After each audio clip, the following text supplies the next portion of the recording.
TPN Ganjar Mahfud sindir Jokowi soal Gibran jadi cawapres Prabowo, pagi tempe, sore tahu. Anggota Tim Pemenangan Nasional, TPN, Ganjar Mahfud, Yusuf Lakaseng kembali mengungkit pernyataan Presiden Joko Widodo, Jokowi, soal pencalonan Gibran Rakabuming Raka di Pilpres 2024. Yusuf Lakaseng menganggap Jokowi menyampaikan pernyataan yang berbeda dengan realita kini.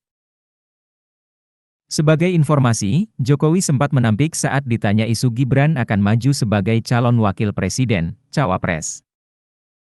Kala itu, Jokowi menyebut Gibran masih berusia 35 tahun dan baru menjadi wali kota Solo selama 2 tahun. Namun setelah Mahkamah Konstitusi (MK) mengabulkan gugatan batas usia capres-cawapres menjadi 35 tahun, Gibran langsung dideklarasikan sebagai cawapres Prabowo Subianto. Terkait hal itu, Yusuf menduga adanya kecurangan di MK untuk memuluskan jalan Gibran di Pilpres 2024. Kalau mau curangkan banyak cara, apalagi tangan kekuasaan bukan hanya tangan terlihat, ada operasi yang tidak perlu dia tampakkan karena akan mengundang reaksi publik, ucap Yusuf, dikutip dari Kompas TV, Selasa, 1 November 2023. Karena presiden kita akhir-akhir ini, seperti kata Pak Prabowo, pagi tempe sore tahu.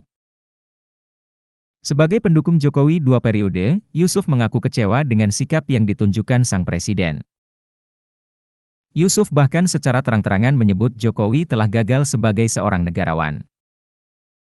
Sebelumnya bilang Mas Gibran tidak logis dicalonkan, tapi kemudian setelah itu dicalonkan, orang tua hanya merestui, ujarnya.